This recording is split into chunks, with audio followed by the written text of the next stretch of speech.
मेरे प्रियो, आप सभी को यीशु मसीह के सामर्थी नाम में अनुग्रह और शांति बहुतायत के साथ मिलती रहे।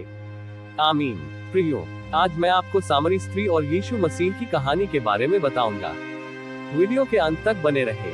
मेरे प्रियो, जब यीशु मसीह सामरिया के एक नगर सुखार में आया, यह नगर उस भूमि के पास था जिसे याकूब ने अपने बेटे यूसुफ को दिया था। वहाँ याकूब का कुआं था। जब यीशु मसीह यात्रा करते हुए बहुत थक गया था, तब यीशु ने उस कुएं के पास बैठ गया। वह समय लगभग दोपहर का था। एक सामरी स्त्री जल भरने को आई।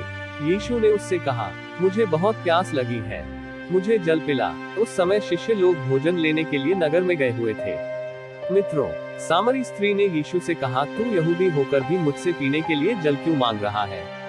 मैं तो एक सामरी स्त्री हूँ। यीशु ने उससे कहा, यदि तू केवल इतना जानती कि परमेश्वर ने क्या दिया है और वह कौन है जो तुझसे कह रहा है मुझे जल दे, तो तू उससे मांगती और वह तुझे स्वच्छ जल अर्थात जीवन का जल प्रदान करता। स्त्री ने उससे कहा, हे महाशय, तेरे पास तो कोई बर्तन तक नहीं है और कुआं बहुत गहरा है, फिर तेरे पास जीवन जल कैसे हो सकता है? निश्चय तू हमारे पूर्वज याकूब से बड़ा है, जिसने हमें यह कुआं दिया और अपने बच्चों और मवेशियों के साथ खुद इसका जल पिया था। यीशु ने उससे कहा, हर एक जो इस कुआं का पानी पीता है उसे फिर प्यास लगेगी, किंतु वह जो उस जल में से पिएगा जिसे मैं दूंगा, फिर कभी प्यासा ना होगा, बल्कि मेरा दिया हुआ जल उसके अंतर में एक पानी के झरने का रूप ले लेगा, जो उमड़ घुमड़ कर उसे अनंत जीवन प्रदान करेगा। तब उस स्त्री ने उससे कहा, हे महाशय, मुझे वह जल प्रदान कर, ताकि मैं फिर कभी प्यासी न रहूं और मुझे यहाँ पानी खींचने न आना पड़े। इस पर यीशु ने उससे कहा, जाओ अपने पति को बुलाकर यहाँ ले आओ।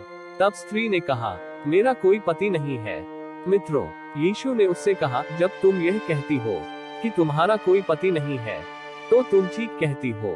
तुम्हारे 5 पति थे और तुम अब जिस पुरुष के साथ रहती हो वह भी तुम्हारा पति नहीं है, इसलिए तुमने जो कहा है सच कहा है। तब स्त्री ने यीशु से कहा, महाशय, मुझे तो लगता है कि तू नबी है। हमारे पूर्वजों ने इस पर्वत पर आराधना की है, पर तू कहता है कि यरूशलेम ही आराधना की जगह है।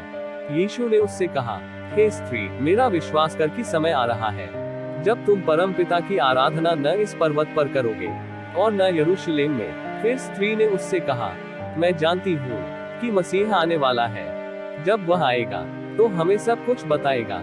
यीशु ने उससे कहा, मैं जो तुझसे बातें कर रहा हूँ मैं वही हूँ। तभी उसके शिष्य वहां लौट आए और उन्हें यह देखकर सचमुच बड़ा आश्चर्य हुआ कि वह एक स्त्री से बातचीत कर रहा है, पर किसी ने भी उससे कुछ कहा नहीं। वह स्त्री अपने पानी भरने के घड़े को वहीं छोड़कर नगर में वापस चली गई और लोगों से बोली, आओ और देखो, एक ऐसा पुरुष है जिसने मैंने जो कुछ किया है वह सब कुछ मुझे बता दिया। क्या तुम नहीं सोचते कि वह मसीह हो सकता है? इस पर लोग नगर छोड़कर यीशु के पास जा पहुंचे। उस नगर के बहुत से सामरियों ने यीशु में विश्वास किया, क्योंकि उस स्त्री के उन शब्दों को उन्होंने साक्षी माना था। मैंने जब कभी जो कुछ किया उसने मुझे उसके बारे में सब कुछ बता दिया। जब सामरी उसके पास आए तो उन्होंने उससे उनके साथ ठहरने के लिए विनती की। इस पर वह 2 दिन के लिए वहां ठहरा और उसके वचन से प्रभावित होकर बहुत से और लोग भी उसके विश्वासी हो गए।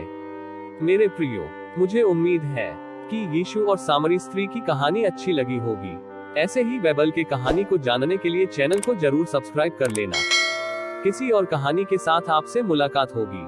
प्रभु आपको बहुतायत का आशीष दे।